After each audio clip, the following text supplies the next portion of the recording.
Aspirant. क्या है aspirant?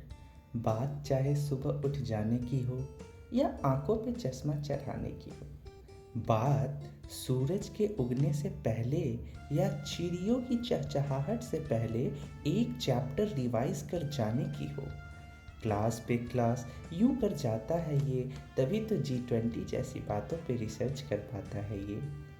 बात चाहे मुखर्जी नगर की, प्रयागराज की या लखनऊ की हो, जहाँ भी रहते हैं अपनी पहचान बना लेते हैं ये। यूं ही नहीं, यूपीएससी एस्पिरेंट कहलाते हैं ये, यूपीएससी एस्पिरेंट कहलाते हैं ये।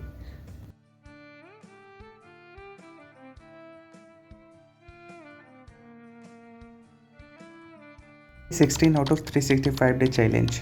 सुप्रभात, स्वागत करता हूँ आप सभी का फिर से एक नए दिन और एक नए ब्लॉग के साथ। और आज का ब्लॉग है हमारा यूपीएससी एस्पिरेंट। मतलब कि आपको मैं पहले एक्सप्लेन करूँ उससे पहले थोड़ा सा एक इंट्रो दे देता हूँ जो कि आपके अंदर एक जोश भर देगी, और उसके लिए हमें चाहिए म्यूज़िक। सो इंट्रो आपके सामने यूँ रहा।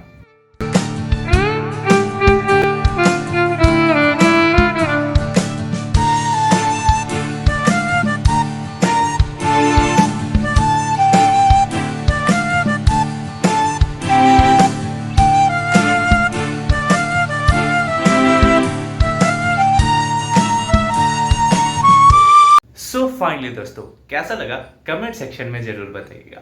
आज का वीडियो है हमारा यूपीएससी एस्पिरेंट, जो कि इसका टाइटल भी है और इसका थंबनेल भी आपने वीडियोस में देखा होगा। तो मैंने सोचा कि स्टडी ब्लॉग तो मैं आपके साथ शेयर करता हूँ, लेकिन बहुत से ऐसे कॉमन से क्वेश्चंस हैं जो लोग ऑलवेज पूछते हैं। जैसे कि इस एग्ज़ाम में तैयारी करने से पहले लोग पूछते हैं कि ये एग्ज़ाम क्या है। बहुत से अभी भी ऐसे लोग हैं जिनको इस एग्ज़ाम के बारे में नॉलेज नहीं है। बहुत से ऐसे लोग हैं कि जो इस एग्ज़ाम की तैयारी में आ चुके हैं, लेकिन इनको ये नहीं पता कि क्या एनसीईआरटी बुक ज़रूरी है, हाँ या ना। और अगर ज़रूरी है तो फिर कौन सी बुक ज़रूरी है, कहाँ पढ़ना ज़रूरी है, किस क्लास का पढ़ना है और किस क्लास का छोड़ना है। देखो भाई, यूपीएससी के एग्ज़ाम में मैं सिंपली बोल दूँ, क्या पढ़ना है से ज़्यादा इंपॉर्टेंट है क्या छोड़ना है। क्योंकि पढ़ने के लिए तो एक आसमान के नीचे जो कुछ भी है वो सारा आपको पढ़ना है। तो ये पूरे के पूरे आसमान के नीचे जो कुछ है वो सारा हम पढ़ पाएंगे। और अगर पढ़ पाएंगे तो क्या ये एक साल का ड्यूरेशन जो है पूरी तैयारी में जो हमें मिलता है ये सफिशिएंट है। सवाल यहाँ पे ये खड़ा होता है। जब इन सारे सवालों से आप निकलोगे तो फिर एक नया सवाल आ जाता है, क्या दिल्ली जाना ज़रूरी है? क्या हम घर पे रह के तैयारी नहीं कर सकते? तो सवालों के जो ये सवाल और सवालों पे सवाल और सवालों पे जो सवाल ये बनाने की नेचर है हमारी, तो ये क्या कभी ख़त्म हो पाएगी इस तैयारी के ड्यूरेशन में? जवाब है नहीं। लेकिन सॉल्यूशन कुछ जवाबों का मिल सकता है, जिसके बाद ये जो तैयारी है आराम से हो जाएगी। पॉइंट इन सारे सवालों का एक ही जवाब है, एवरीथिंग इज पॉसिबल। आपको हिंदी और इंग्लिश में बहुत से लोग डिफरेंस क्रिएट करते हैं कि यार वो तो हिंदी वाला है, वो तो मतलब इंग्लिश वाले के पीछे ही रहेगा। ये जमाना गया भैया, ठीक है। एआई का जमाना है और 5G चल रहे हैं, अभी 2G का टाइम नहीं है। आप घर पे भी रह के तैयारी कर सकते हो। तो सवाल है कैसे, आइए बताते हैं। तो मुद्दा यहाँ पे ये है कि आप अगर एनसीईआरटी बुक्स को कंप्लीट कर लेते हो 80% तो आपकी तैयारी यहीं पे हो जाती है। और उसके बाद जो एडवांस बुक है ना, हमारी तैयारी में एक सबसे बड़ा प्रॉब्लम क्या है न्यू एस्पिरेंट्स का, कि भैया आप जो पढ़ रहे हैं उस पर कॉन्फिडेंस ही नहीं है आपको। उससे ज़्यादा कॉन्फिडेंस आपको पड़ोसी वाले के बुक पे है। आपको ये नहीं पता कि मैंने ये पढ़ लिया, आपको ये लग रहा है कि बगल वाले ने मेरे से दूसरा बुक पढ़ के वो ज़्यादा नंबर लेके आ सकता है। तो ये सबसे बड़ी फॉल्ट होती है इस तैयारी में। आपको क्या करना है, आंख बंद करके एनसीईआरटी बुक पढ़ लो।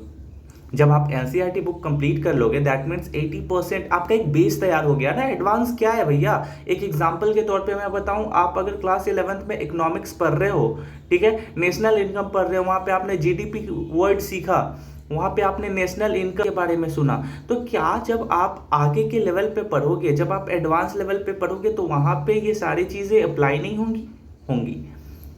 बस फर्क रहेगा, थोड़ा सा लेवल ऊपर हो जाता है। तो आपको सबसे पहला पॉइंट क्या करना है, एनसीईआरटी ट्रस्ट ब्लाइंड होकर के खुद पढ़ लेना है, किसी के ऊपर छोड़ो, कोई कुछ भी कहे आपको अपने ऊपर सुनना है। दूसरी बात, दिल्ली जाना ज़रूरी नहीं। हाँ वो बात है कि आप वहाँ जाओगे, माहौल मिलेगा, ठीक है, लेकिन हर कोई कैपेबल तो नहीं ना यार कि हर कोई जाए और वहाँ पे पढ़ ले, ठीक है। वहाँ एक्सपेंसेस होते हैं, बहुत ज़्यादा होते हैं, मंथली होते हैं। आपको सिर्फ रेंट चार्ज ही लग जाएगा 10,000 से 15,000 रुपये मंथली। क्या करोगे आप, कैसे अफोर्ड करेंगे? जो बच्चे नहीं कर पा रहे हैं यार, उसके लिए बेटर है ऑनलाइन, अभी हर कुछ अवेलेबल है आपके पास, आप पढ़ सकते हो। बट सिंपल इन सारी बातों को जो मैं करने वाला हूँ आपसे, उसका एक ही सॉल्यूशन है, एनसीईआरटी कंप्लीट कर लो। 80% आपका सिलेबस ओवर हो जाने वाला है। जब ये ओवर हो जाएगा देन इस पूरे एग्जाम में सबसे जो मेन चीज़ आता है वो है आंसर राइटिंग, क्योंकि प्री जो होता है ना ऑब्जेक्टिव बेस्ड होता है और मेन सब्जेक्टिव बेस्ड होता है। आई होप आपको ये आइडिया हो। तो सब्जेक्टिव जो कमाल है सब्जेक्टिव का है, क्योंकि आपका प्री अगर आप निकाल लेते हो तो मेन है लिखने का कला। सो आप रिटेन प्रैक्टिस करो, अभी से प्रैक्टिस करो और किसी चीज़ के बारे में सोचो, क्यों उसको कैसे एक ना आपको ज़्यादा निगेटिव जाना है ना आपको एक पॉजिटिव जाना है, आपको मिड पाथ बनाना है किसी भी टॉपिक पे, किसी भी इशू पे, ठीक है। तो ये कुछ ऐसे इंपॉर्टेंट चीज़ है जो कि आपको निखारेंगे। And the last one is optional. जब हम एग्जाम देते हैं ना तो जीएस का पेपर देते हैं, ऐसे लिखते हैं और उसके बाद इन सब के बाद एक पेपर और जाता है, वो है ऑप्शनल का। और ऑप्शनल दैट मीन्स शरीर का आत्मा भाई। ऑप्शनल आपको सही आना चाहिए, सही सिलेक्शन होना चाहिए ऑप्शनल का, क्योंकि ऑप्शनल ही आपको वो ऐसी रैंक प्रोवाइड कराएगा जिस रैंक को आपको हासिल करना है, उस रैंक को आप हासिल करना चाहते हो। तो ऑप्शनल का सिलेक्शन दोस्त को नहीं पूछना, भैया भैया तुम क्या कर रहे हो, अच्छा तुमने हिस्ट्री ले लिया यार, हम बचपन के दोस्त हैं, चलो हिस्ट्री ले लेते हैं। ये नहीं करना भाई। या ये भी नहीं करना कि अच्छा उसने पॉलिटी लिया है, मैं भी पॉलिटी ले लेता हूँ, तो फिर ले लोगे तुम। वो करना ही नहीं है अपने को करना है कि मुझे जिस चीज़ पे कॉन्फिडेंस है भैया मैं वो ऑप्शनल के साथ जाऊंगा, चाहे वो उर्दू हिंदी फारसी जो हो, मुझे जाना है तो मुझे अपने कॉन्फिडेंस वाले सब्जेक्ट के साथ जाना है। भैया 500 का होता है, 250 का 2 पेपर, 300 लेके आ गए तो काम बन जाना है। तो सोच समझ के अप्लाई योर ओन खोपड़ी, बाकी तो सब।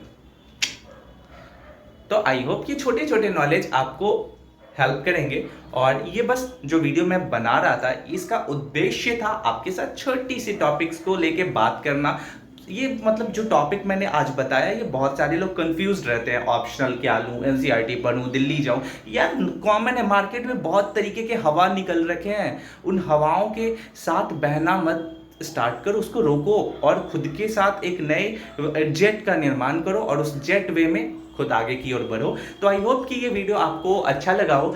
आपको अगर कोई भी डाउट हो ऐसा कुछ तो आप मुझे कमेंट सेक्शन में बता सकते हो उससे रिलेटेड, और मैं ट्राई करूंगा कि अपनी वीडियो में उसके साथ सॉल्यूशन आपको प्रोवाइड कर पाऊँ। फिलहाल के लिए आई होप कि ये वीडियो आपको पसंद आया हो। तो इस वीडियो को यहीं पे अंत करेंगे, क्योंकि आपको पता है कि ये वीडियो यहाँ पे रुकेगा तो ही अगली वीडियो आने वाली है। तब तक के लिए स्टे सेफ, टेक केयर, जय हिंद और वंदे मातरम। Thanks for watching.